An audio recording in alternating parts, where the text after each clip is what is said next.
Hello once again. This is Doc Rotten, and welcome to Heroes and Droids, your guide to movies about TV shows and movies and TV shows. Let's get this right about superheroes, sci-fi, Disney, and action from Marvel, DC, from Star Wars to Star Trek, from James Bond to the Fast and the Furious.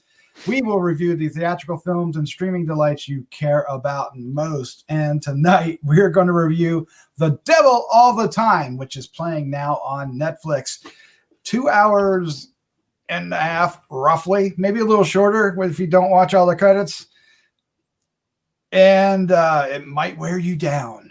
It might wear you down. What we're going to do tonight is we're going to give our first impressions. We're going to talk about the movie, and then we're going to give our final thoughts, our score, and favorite scene at the end. You want to stick around for that. Before we get into things, though, I want to introduce the crew, starting off with the Slattman, Christopher Slattery. How you doing, sir? Well, I'm great, Doc. How are you? Wow. You know, if you already have a Southern accent, you probably don't need to do a Southern accent. Yeah, no, that was rough. I apologize for nothing. All right. Also joining us is award-winning filmmaker Christopher G. Moore. Doing really well. Oh, you know that. Sorry, I'm just trying to plump my cheeks up like the Winter Soldier in this. Yes, that works. I thought you were on about video. to like take the paper and like pour it on your face, like paper spiders. That would probably, yeah. Well, I would have rather, spiders written on notepads than actual spiders like in the film, because that actually was like, ooh, that was creepy. Ooh, just when I thought, playing with snakes was bad when you're a preacher. Fun fact, I'm pretty sure that those were actual, like the actor actually put real spiders on him. And you know what? I was wondering about that because there was a few of them that kind of clumped in one area, and I was like, why that's would they weird do that? CGI, but I really hope they were CGI. I mean, but he did play Dudley in the Harry Potter novels, so maybe he's crazy enough to do it. It might be. Yeah, it's right here on IMDb. Harry Melling dumped real orb weaver spiders on his head. Orb weaver spiders. No, don't do that. That's not. You don't do that. No. You know what? His reaction in a few. There was like one part was like on his cheek. The way he reacted seemed very realistic. So but as Olivier once told an actor, have you ever thought about acting instead of using real spiders? But I don't know. I don't like spiders, so I could never do that. So props to him for doing it the in real life way. I couldn't do it either. No way, Jose. All right, what film were we talking about? We're talking about The Devil All the Time. This is from director Antonio Campos, written by Antonio and Paulo Campos, based on the novel by Donald Ray Pollock.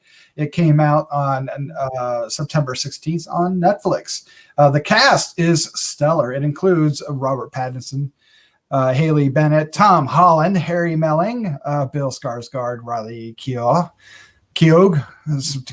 depending on how you want to pronounce it, Eliza Scanlon, Mia Wasikowska, and Sebastian Stan and Jason Clarke. And I butchered at least two of those names, if not more. The synopsis goes: sinister characters converge around a young converge, not coverage. What the hell's wrong with me? Sinister characters converge around a young man devoted to protecting those he loves in a post-war backwoods town teeming with corruption and brutality. I will say right off the bat that some of the performances in here are absolutely stunning, and Tom Holland really shines in this as the character he plays. Was it Alden? It is Alden. Arden. Arvin. Arvin. And oh man, this poor kid. What we're going to do is we're going to give our first impressions, and then we'll talk about the film. And then, like I said, after that, we'll give our final thoughts, our score, and favorite scene. So let's dive into this. I'm just going to stick with the order. Chris Slattery, the Slattman, you're up first. When you watch this, you're gonna feel like you need to shower multiple times through it. That being said, it's not a bad movie. I would even venture to say it's a pretty good movie. But I don't think it's a movie I'll probably ever watch again.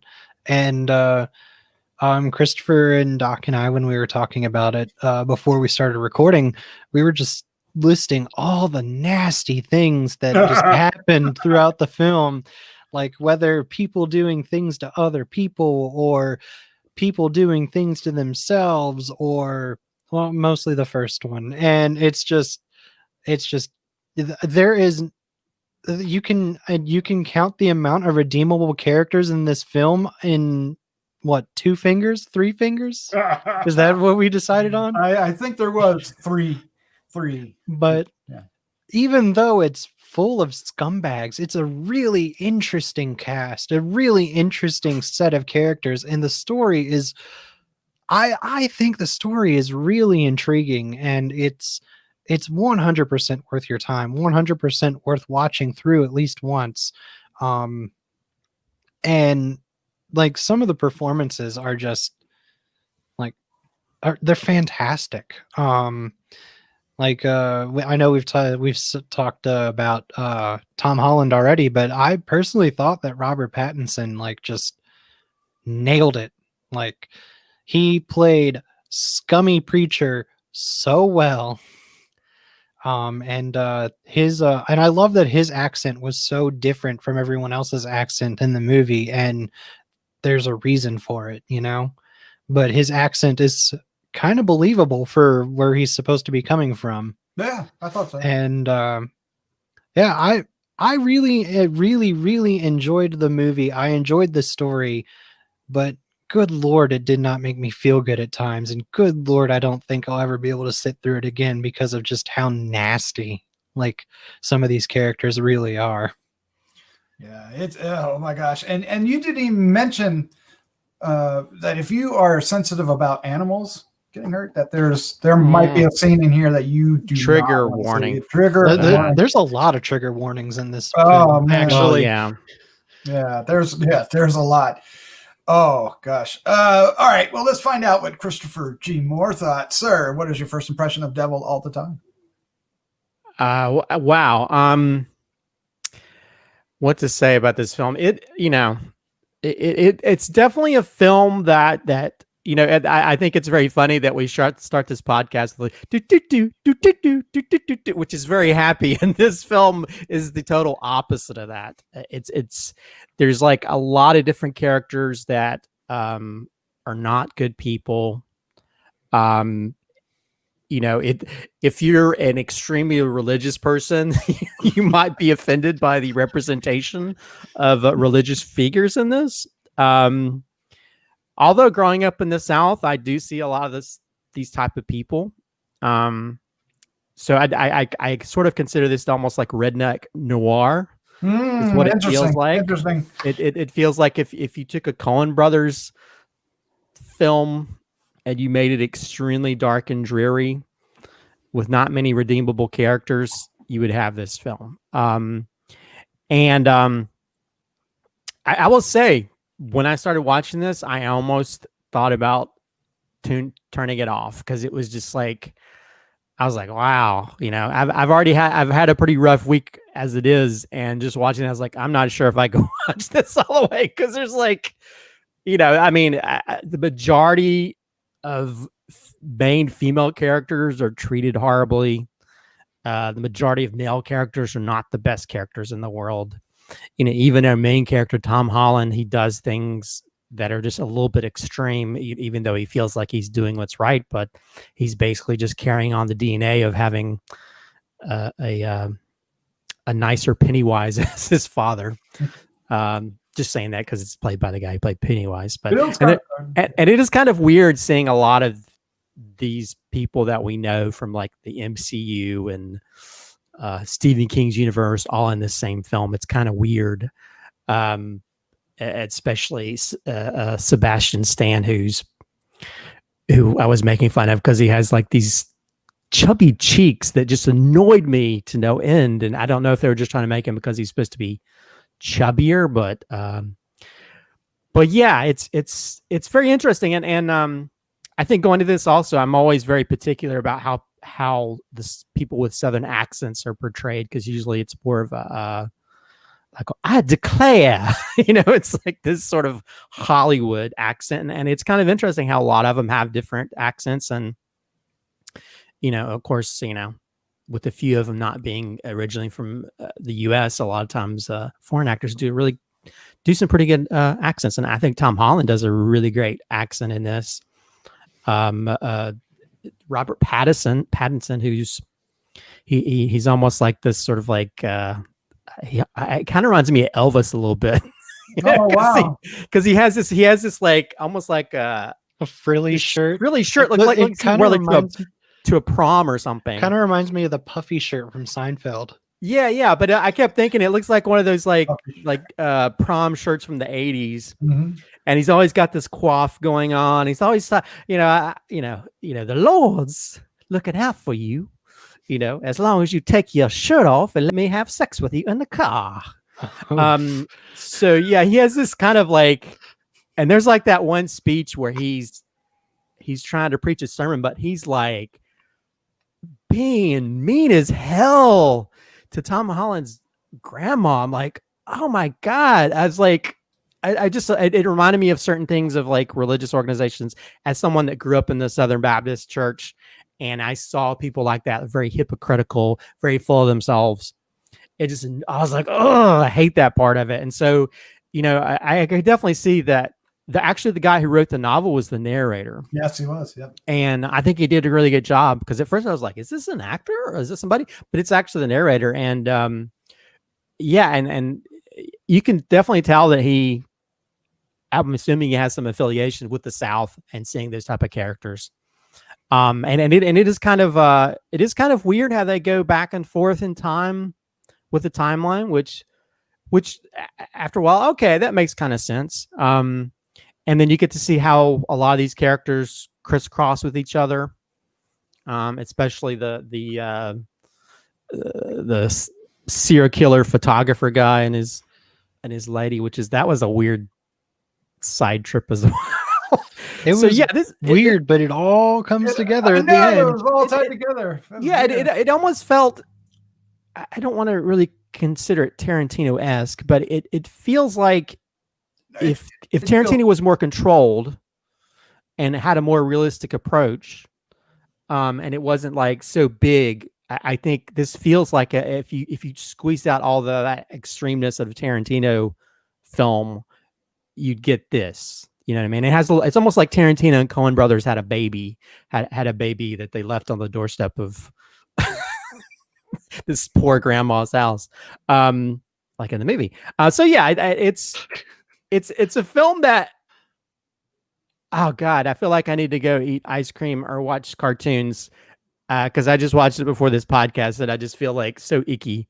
It just makes you feel, we were already dealing with a world that's kind of going down the toilet, and this feels like it's the worst of the worst. But it has some amazing acting performances. I know some people have been banding around that Tom Holland should get nominated for an Oscar, which I agree. I think that a lot of times actors get bogged down in their superhero characters, but this really proves that he can stand his own as an actor, playing a totally different type of part, showing these different levels of emotion. And even the little kid that played him. I think the strongest part of this is the acting, and cinematography wise, it's got some really nice scenes that go along with it, because it's really hard to also pull off editing wise, flipping back and forth. But yeah, it's a dark film, but I'll say it's pretty masterful in how it, it still is able to suck you into the story despite the darkness of it. Yeah, I would agree. It's very captivating in its ugliness, I guess you would say. It feels like country fried Tarantino. Yeah, maybe. It has a very Southern Gothic Tarantino feel. And mostly not as much from the dialogue. It's not witty and cultural. It's more restrained, like you were saying. But the structure, because it goes for at least two generations of characters, and Young characters are in the beginning and they're older in the toward the end. That makes sense. And then, but there were, their stories intertwined in a very, classical way, Fiction-esque way. Yeah, that too. And that makes it really fascinating because early on I'm like, why are we watching this cop?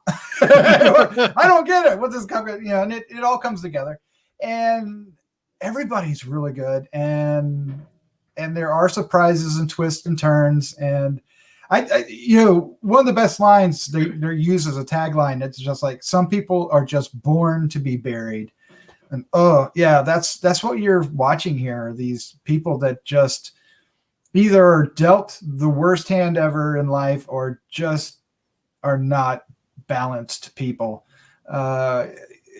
It's interesting because it centers around Arvin, first as a young child with dealing with his parents. His mother gets sick and dies, and his father is bent, and then grows up and encounters all these other people that we're kind of alluding to, and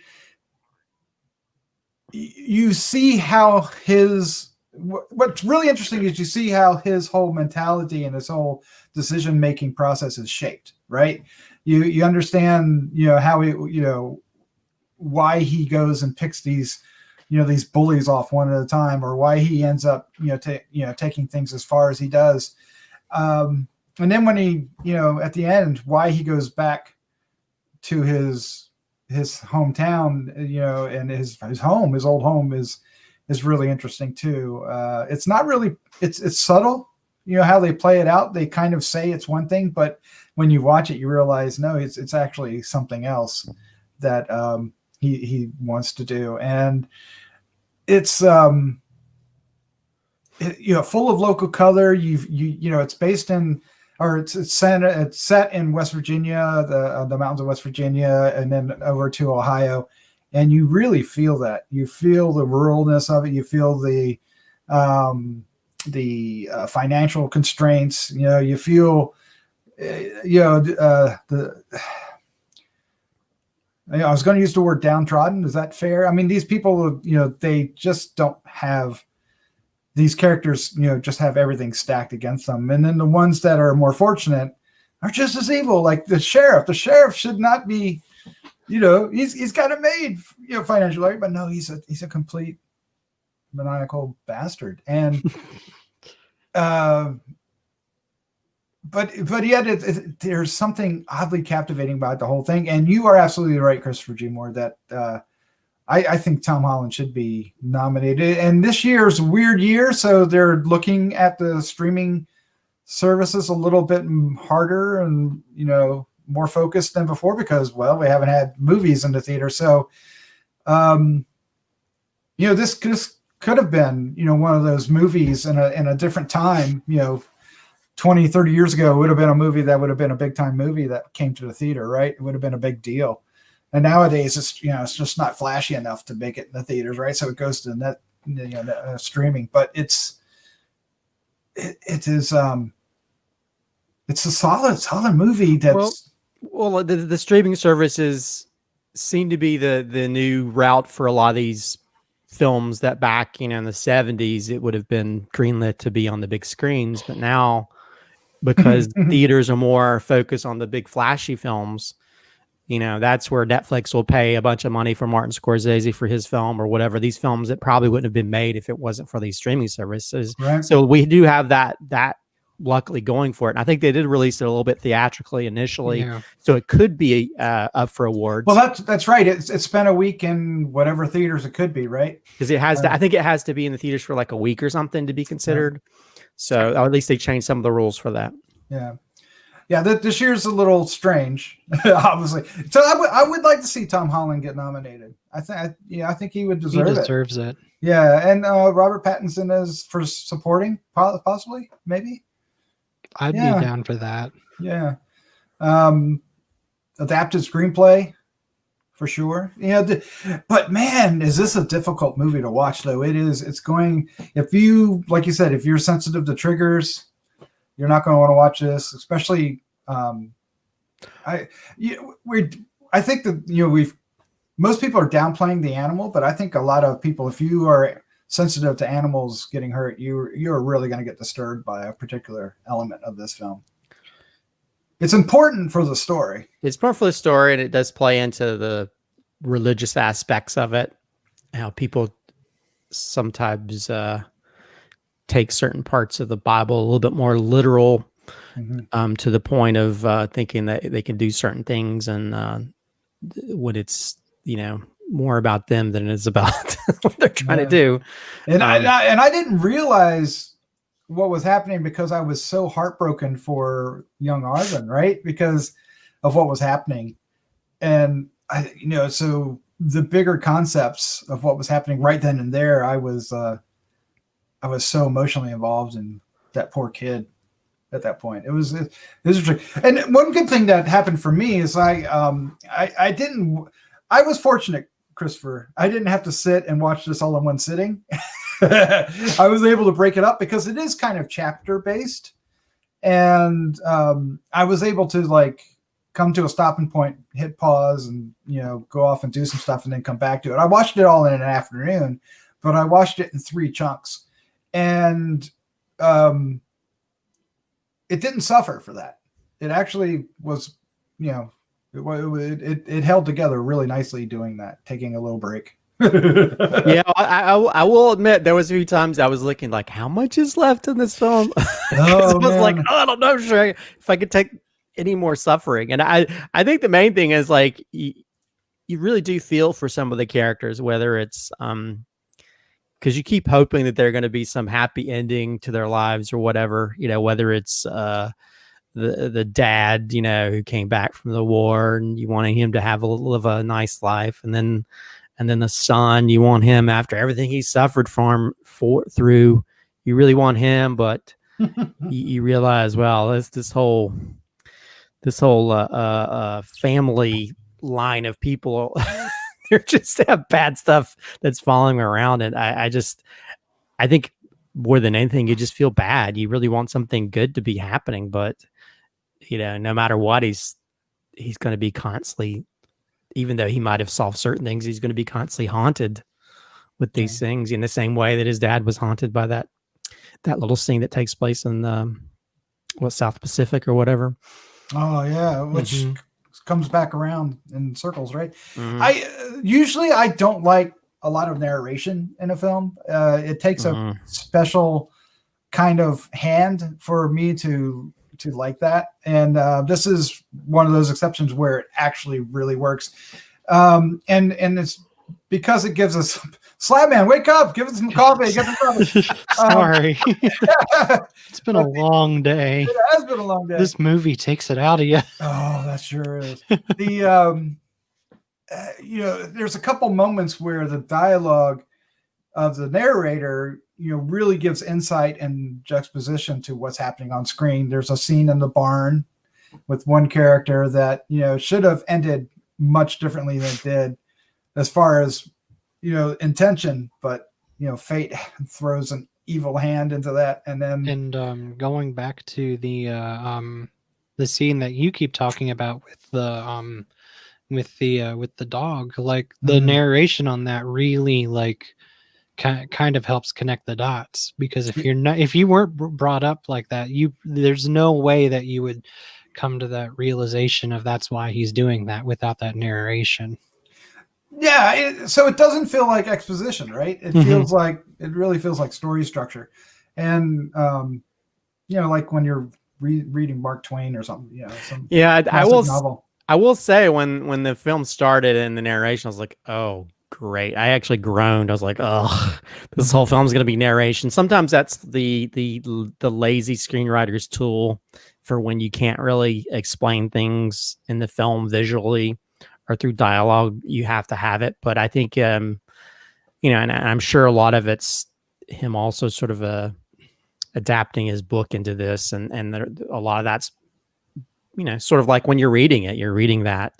So it does create a voice for it that works well for this, and plays out this sort of twisted story of these people and throughout generations and stuff. So I think, after a while it's like, okay, this works for this. This isn't laziness. This is actually just as much a character of the story. Because I think there's even one part where he's talking about it, and he's not just narrating. He's just like, I think he calls him an asshole or says something like that. It made me laugh because he was commenting on the character in the midst of talking about, instead of just explaining stuff.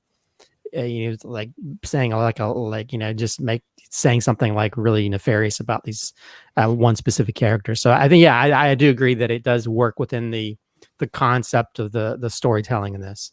Yeah, I like one part in the car with the photographer and his girlfriend and Arvin.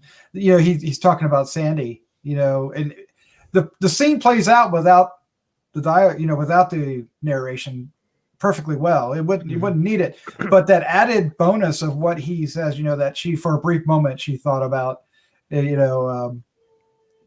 killing her husband and running off with Arvin just for a brief moment, you know, and that adds so much more to the tension and what's going on in that car at that point, because you don't know how it's going to play out, right? And it's like spice and extra sauce, you know. It really works, and that happens a lot. Where they kind of give an aspect behind the scenes of what's happening. Well, and I think that's always the hardest thing with translating something from a literary source, is like a lot of times you get in the mindset of the characters, and so you don't know that, and a lot of times you have to spell it out just with their eyes or physically how they react without them saying anything.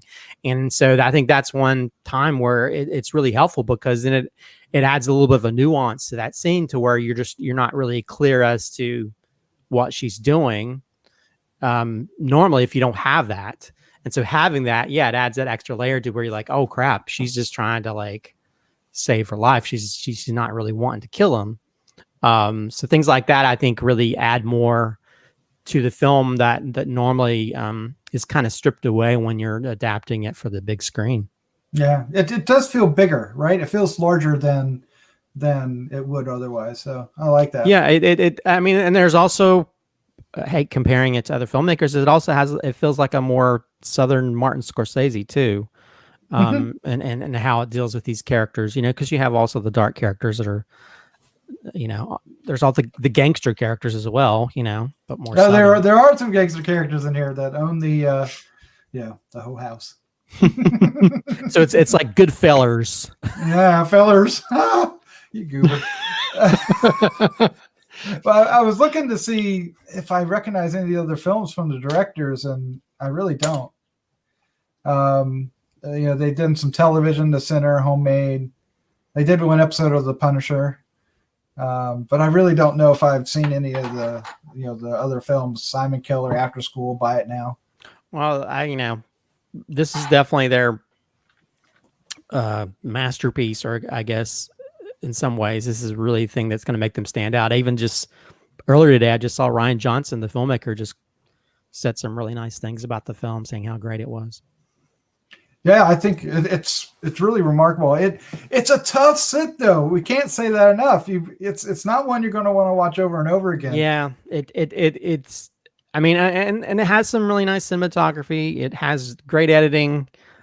Again, wonderful performances, but it's full of a lot of violence. It's full of a lot of, assholes. Well, yeah.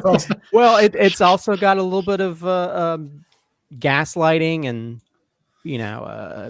people utilizing their position for sex and things like that. And there's a lot of stuff involving, like I said, religion. So if you don't, there's a lot of triggers, man. Because you trigger movie. Yeah. So but it also feels, I think more than anything, it does feel very real. You know what I mean? It's not like this, because a lot of times when I see films that are based in the South, usually they're just more of a caricature, either of the people or the towns. And this felt like we just like threw some cameras back then and saw these people dealing with these issues. So it felt a little bit more real, other than chipmunk face Sebastian Stan, who something about those cheeks bothered me. Yeah. Well, it probably would have might have looked that way. I guess so. I mean, the way I see it is, there's a lot of people that do chew tobacco in the South, so maybe he had always had tobacco in his mouth, but then that one part when he's like drinking coffee, you think, ugh, I don't know, but I think it was he did age 10 years, so it was supposed to be him. I aging, guess so, but guess. it seemed that was the only thing that kind of took me out of the film at times when he'd show up. I mean, not that he acted bad or anything. It was just physically, his cheeks were so puffed out. It just seemed like something was off with that. And it just, I was like, I felt like I just wanted to be like Bluto and what was it? The Animal House. And just when he has the mashed potatoes in his mouth, I just wanted to just knock his cheeks down. What am I? I know that's a weird way with all to take away from this film, but that was the one thing that kind of, more than anything, kind of annoyed me. That just, which is a weird thing to be annoyed by when there's all this other stuff that could just be like either trigger you or make you mad or upset or want to run out of the room. Smack your TV. All right, there you go. That's our discussion. We're going to get into our final thoughts, our score 1 to 5, and our favorite scene. You're going to want to stick around for that. This is going to be a hard one to pick a favorite scene. Oh my gosh, how are you going to do that? But before we do, if you are still listening, 1, thank you. 2, hit subscribe down below. Hit the bell so you can get notified of more. Hit the like button. It all helps us out.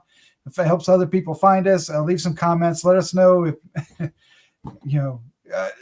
let us know if you think Tom Holland should be nominated. That's what I want to hear. I want to hear a thumbs up for that. All you guys down, just let us know. Let us know. Yeah, let's do it. Let's give our final thoughts. Our score, favorite scene. Let's wrap this up. You are first, Slattman. So almost everything I said in my first impressions is still relevant here. It's not a bad film. In fact, it's a good film. It is a hard film to watch, though. But buried beneath all of the really crappy things and just downright like kind of disturbing things that happen throughout the film, there's a really there's a great story that really brings you in, and there's a bunch of characters, while every single one of them is flawed in some way, shape, or form, are extremely interesting. I mean, we didn't even talk about some of the more interesting and kind of out there characters, like freaking, what is it, Dudley Dursley's character, like what's going on with him? Man. we could probably spend another 30 minutes just talking about that character alone. But that's the brilliant thing about it, is that all of these characters are just so intriguing to watch, whether they're somewhat good or just downright evil. Most of them fall more towards the downright evil, by the way. And they're all acted really well. I love the performances in this film. I don't think there's a single performance that I would say was bad. Like I would say that every performance in this film for me was at least average or all the way up to amazing. So this it's definitely worth your time. It's definitely worth watching, especially for the story and just to see these characters. I'm gonna give it a 4. Nice, but it is a one-time only 4. It's not a 4 that is, oh man, I loved it, I want to go watch it again. It is a 4 that goes, oh man, that was really good, but I don't know if I could handle it again. Yeah, right.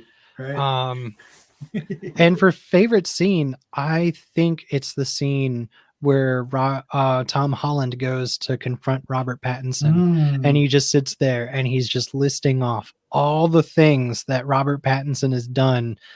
And Robert Pattinson's face, you can just tell without him really, I think he has maybe a dozen like words during that entire time, maybe like 20 at most. Like you can really tell that like every like little dot is being connected, and he's going from "I can help you, I'm here" to "What the fuck are you about to do?" Yes. How do you know what is going on here?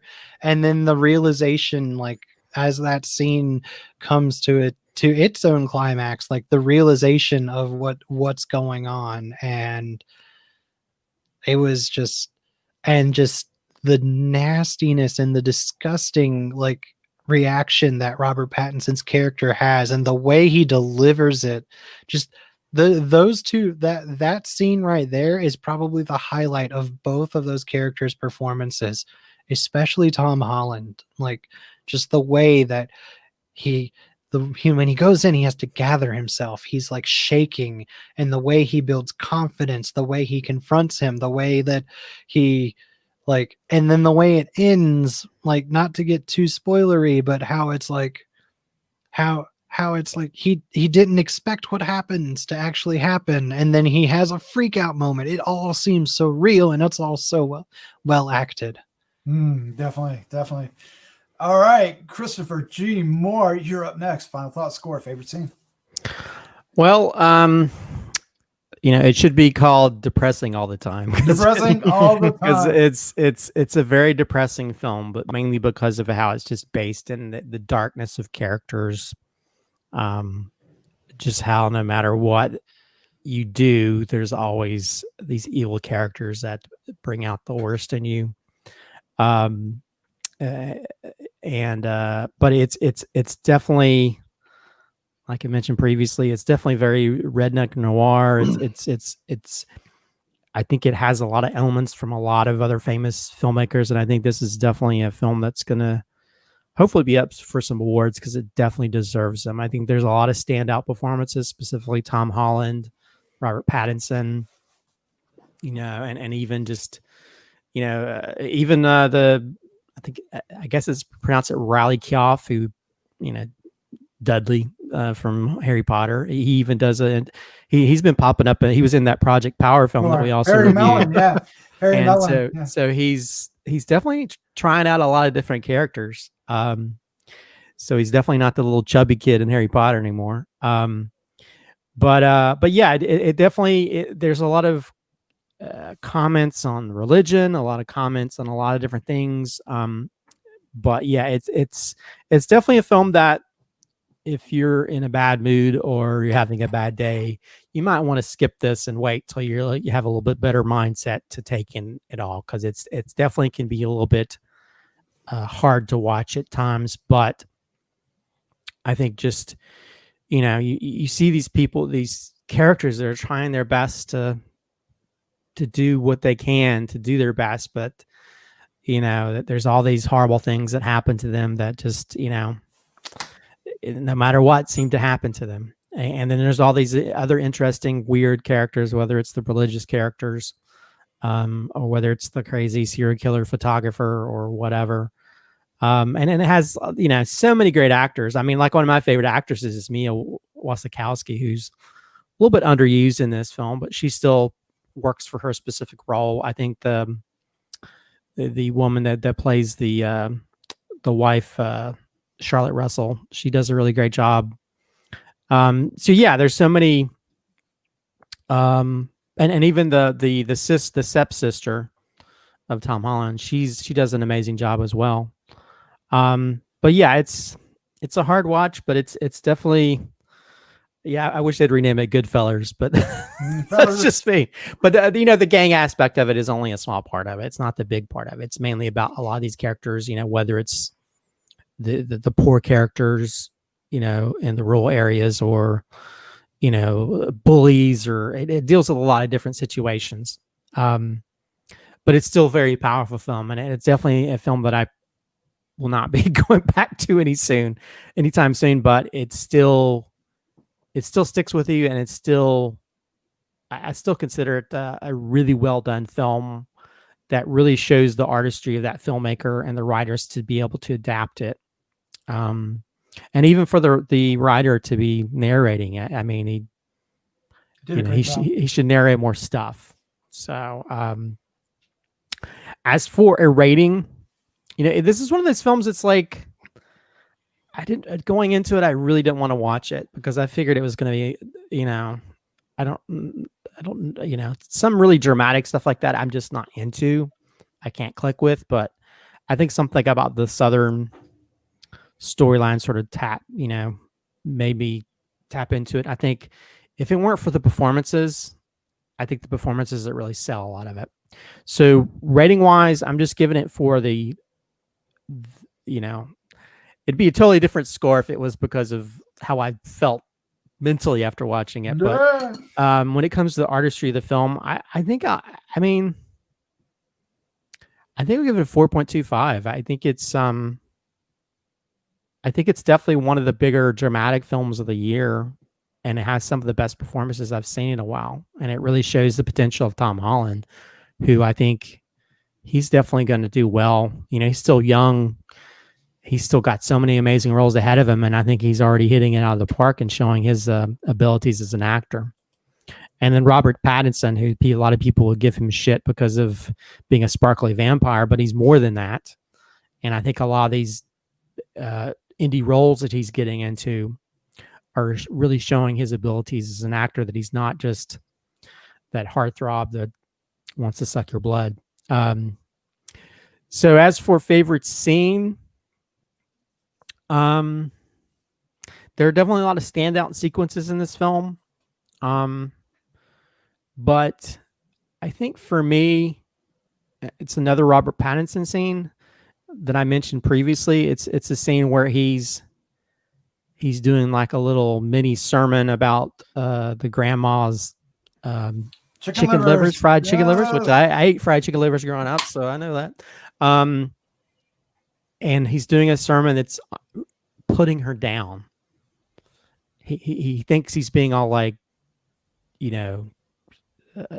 thinks he's being all amazing, talking about, oh, Jesus taught us to, that we should consume, almost like lower foods by poor people. I mean, that's basically what he's preaching. And the grandma is like, just starting to break down emotionally. And it's so like, embarrassed. I wish I could punch him through the screen. Several times I wanted to punch him through the screen. And something about that scene was very powerful that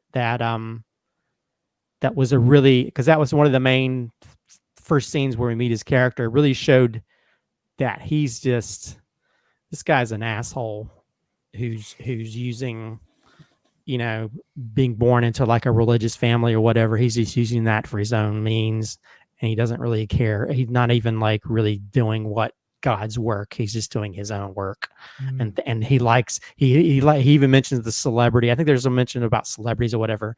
He's basically thinking he's like a celebrity in a small town and he can do whatever he wants to because he's this powerful figure. And it's like, ugh, I hate that. That's too many people in religious places that do that. So that scene kind of stuck out to me. So that's my favorite scene. Yeah, that's a good one. This movie is you watch it for the performances.